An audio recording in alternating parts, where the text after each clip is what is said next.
ඉතින් සුබදවසක් යාළුවනේ. ඉතින් යාළුවනේ උදේ කාලේ වෙහි ලකුණක්වත් තිබ්බේ නැහැ. අපි දවල්ට කාලා පොඩ්ඩක් කළා යනකොට ලින්ද තියාගත්තා හොඳට. දැන් මේ අහස කල් වෙලා දිනවා හොඳටම. බැස්සා. බැස්ස ගන්නකොට විදිහක් ගන්න වෙනවා. බැස්සා හොඳටම. තාමත් මේ රෙයි පිළිදි මට වේලෙනවා. හොඳට වැට්ටක් කියන්නේ අලුතෙන් සයිට් එක පටන් ගත්තා. නිකල්ටි දඬුවාවේ. ඊළඟට පෙන්නන්න සාලේ පොඩි සාලයක් තියෙන්නේ. ඒක ෂීට් එක ගහලා මැදට ෆයිනල් ෂීට් එකම මැදට ගන්න බොක්ස් එක. මේ පැත්තේ බොක්ස් එකක් යනවා. බීම් එකෙන් එහා පැත්තේ ෆ්ලැට් එකක් යනවා. ඊට පස්සේ පැට් එකේ ගහුවදී මේ පැත්තේ බීම් එක දෙනින් ඉඳලා බීම් එක බොක්ස් කරලා මේ පැත්ත බොක්ස් එක බොක්ස් ෆ්ලැට් එක යන්නේ. කස්ටමර්ගේ ඉල්ලීම මත එහෙම කරේ. කියන්නේ අපි මෙතන බොක්ස් එක දාලා තියෙනවා අඟල් 13යි. ඊට පස්සේ පයින් මට්ටමත් එක්ක උඩ බොක්ස් එක සම්පූර්ණම අඟල් 5න් ඉවරයි. ඊට පස්සේ උඩට උස්සලා තියෙනවා අඟල් 8ක කෑල්ලක්. ඉතින් උස්සලා ඉතින් ෆ්ලැට් එක තනිකර වදින්නේ පයින් ෂීට් එකේ.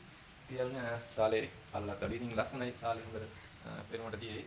ඊළඟ මේ මැද්දේ ෆෑන් එකක් තියෙනවා. මැද්දෙන් සීලින් ෆෑන් එකක් එනවා. ඊට පස්සේ දෙපැත්තේ ලයිට් එකයි අර පැත්තේ ලයිට් එකයි.